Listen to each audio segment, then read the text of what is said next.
삼국지의 마지막 승자는 사마이였다. 삼국지는 유비, 관우, 장비의 의형제 결의와 제갈량의 기발한 지략, 조조의 탁월한 인재 등 용술처럼 수많은 영웅담으로 잘 알려져 있습니다.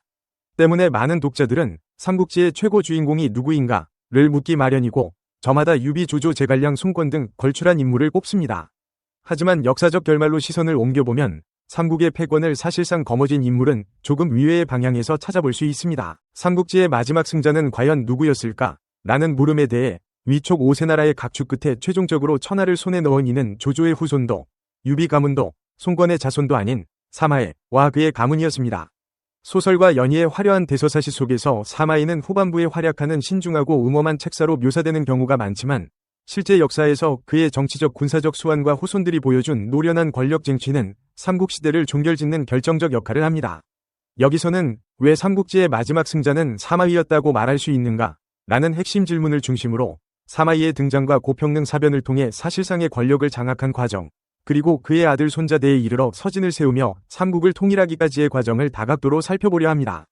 천하 영웅들이 치열하게 맞붙었던 삼국의 무대 뒤편에서 사마의 가문이 어떤 방식으로 민첩하게 권세를 누리며 마지막 승리를 거머쥐었는지를 살펴보는 일은 삼국지의 이야기 구조를 보다 입체적으로 이해하게 해줄 것입니다. 삼국시대는 후한이 쇠퇴하고 황건적의 난이 일어나며 각지의 군벌들이 권력을 잡으면서 시작된 혼란기에 비롯되었다. 조조는 한 헌제를 옹립하여 헌제로부터 수도를 옮기는 등 실질적 정권을 장악했고 이후 위나라를 사실상 창건했다. 하지만 조조 사후 그의 아들 조비가 황제에 오르면서 국호를 공식적으로 위라 칭할 무렵부터 촉의 유비, 송원의 오와 치열한 삼국 경쟁 구도가 완성되었다.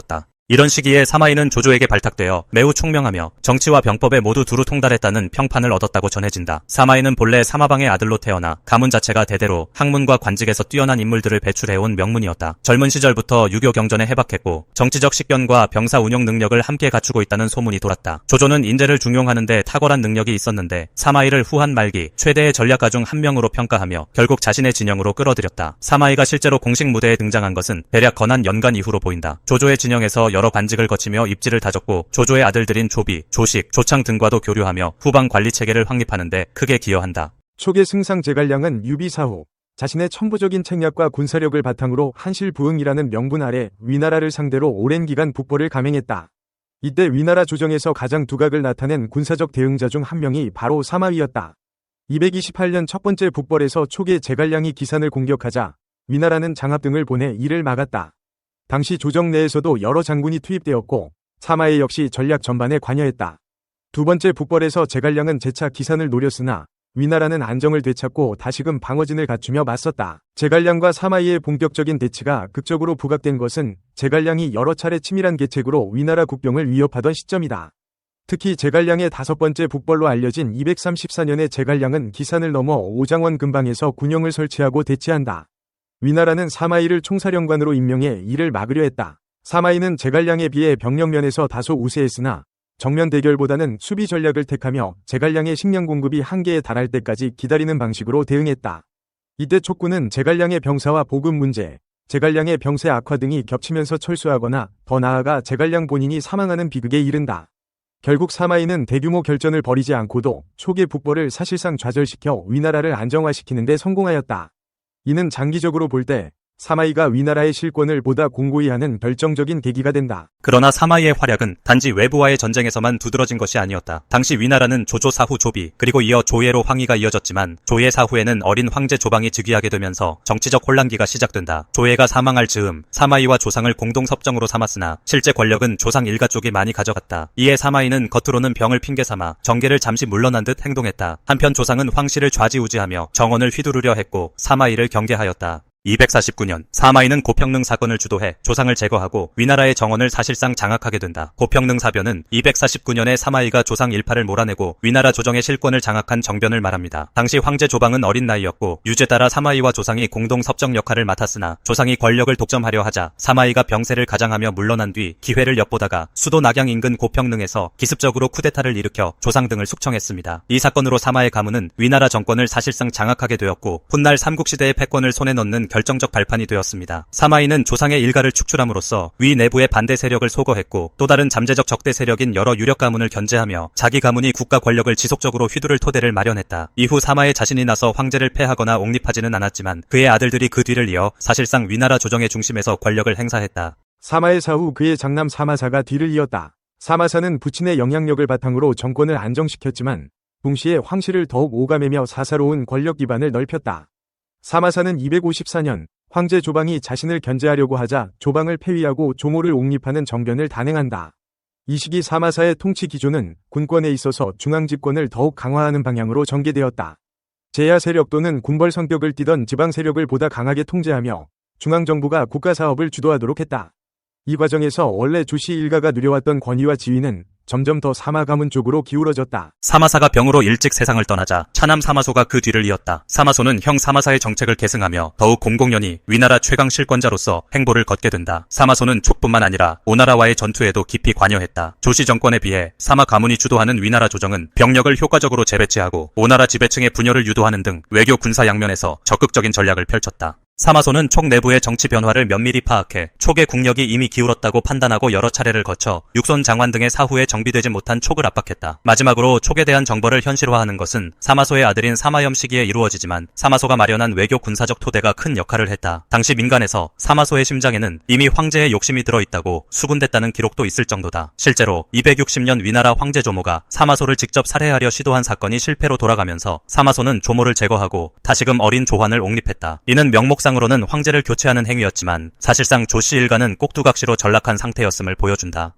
사마소 사후 그의 아들 사마염이 진왕위 지위에 오르며 점차 황제의 권한을 뛰어넘는 세력을 구축한다. 이미 조환은 모든 실권을 사마염에게 빼앗긴 뒤 265년 결국 선양 형식으로 황위를 물려주게 된다. 이를 통해 위나라 황제는 스스로 그 지위를 포기했고 사마염은 무죄라는 묘호를 받으며 새로운 왕조진을 열었다. 이로써 위나라는 완전히 몰락했고 대신 사마의 가문이 본격적으로 중원 통일을 위한 발판에 올라선 것이다. 서진은 수도를 낙양으로 하여 국정을 운영했는데 이는 삼국 중 촉과 오를 정복하기 위한 준비태세를 갖추려는 측면도 있었다. 사마염 즉위 이전에 걸쳐 위나라는 종회와 등하해 등의 장수를 파견하여 촉을 공격하게 한다. 263년에 촉의 마지막 황제 유선이 투항함으로써 촉나라는 멸망했다. 이로써 유비 제갈량으로 대표되는 촉하는 끝내 위나라의 군사력에 항복하고 말았다. 물론 이 시기 조정의 실권자는 형식적으로는 위나라였지만 실제 운영 주체는 사마소와 사마염 가문이었으므로 촉의 멸망은 사실상 사마의 가문이 이룬 큰 승리로 볼 수 있다. 이어진 통일전쟁에서 280년에 사마염은 대규모 병력을 일으켜 돈고를 공격했다. 손호가 이끄는 오나라는 이미 내분과 전란이 반복되어 국력이 기울어 있었다. 결국 오나라 역시 멸망하고 이로써 사마염의 서진이 삼국을 통일하게 된다. 사마염은 대대로 삼국지 통일을 향한 욕망을 이어오던 사마 가문이 끝에온 결실이었다. 삼국시대의 긴투쟁 구도에서 최종 승자가 누구였는지를 묻는다면 겉으로는 위나라가 촉과 오를 멸망시킨 것처럼 보이지만 실제로는 위나라 황실이 아닌 사마의 후손들이 세운 서진이 중원을 통일한 것이다. 이렇듯 삼국지를 사실상 마무리한 것은 유비, 조조, 송건과 같은 당대의 군주가 아니라 여러 대에 걸쳐 교묘하게 권력을 축적해온 사마의 가문이었다. 이 관점에서 마지막 승자는 사마위였다 라는 결론이 자연스럽게 도출된다. 사마의 가문이 가장 돋보인 점은 강력한 군사적 실력 행사 이전에 정치적 합법성과 은밀한 권력 쟁취 방식을 택했다는 데 있다. 고평릉 사변 등을 통해 한 번에 큰 반전을 이뤘지만 그 전까지 오랫동안 사마위는 조정에서 군사와 행정에 모두 관여하며 주변 세력을 포섭하거나 제거하는 과정을 밟았다. 어린 황제 보좌라는 명분을 근거로 외형적으로는 황실을 수호하는 모습이었지만 실제로는 황실을 압박해 자기 세력을 확대했다. 사마의 이후 사마사, 사마소, 사마염으로 이어지는 후계 구도는 상대적으로 안정적이고 유능했다. 사마사가 단명하기는 했지만 사마소와 사마염은 정치, 군사, 외교 방면에서 뛰어난 역량을 발휘했다. 특히 사마소는 위나라 군주를 연달아 갈아치우며 조씨 일가가 더 이상 방역할 수 없는 구조를 만들어냈고 사마염은 그 기반을 바탕으로 천하 통일이라는 최후의 큰 그림을 완성했다. 촉은 제갈량 사후 강력한 지도자를 잃었고 오나라는 송원 말년부터 내부 권력 싸움과 후계 문제로 혼란이 컸다. 반면 사마의 가문이 지배하는 위는 강력한 군사력과 풍부한 인구, 넓은 영토를 기반으로 지속적 공세를 펼칠 수 있었다. 결정적으로 한실을 잇는다는 명분은 촉이 내세우던 것이었는데 사마의 가문이 위나라 황실을 제치고 선양을 받는 형식으로 정통성을 확보했다는 점도 크게 작용했다. 역사적으로 봤을 때 선양의 의식은 동양 군주권 교체에서 중요한 요소 중 하나였다. 결론으로 삼국지 이야기는 흔히 유비와 관우 장비의 위형제 결애, 제갈량의 뛰어난 지략, 조조의 영웅적 면모 등 흥미로운 인물 중심으로 전개된다.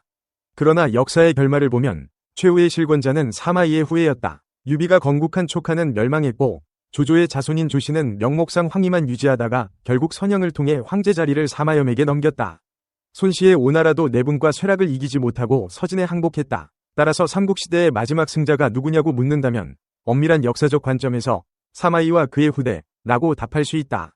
마치 드라마틱한 영웅이 무대 위에서 화려하게 싸우고 명성을 쌓는 동안 무대 뒤편에서 조정과 군대를 조율하며 실권을 틀어쥔 인물이 최후의 승리를 가져가는 전형적인 패턴이다.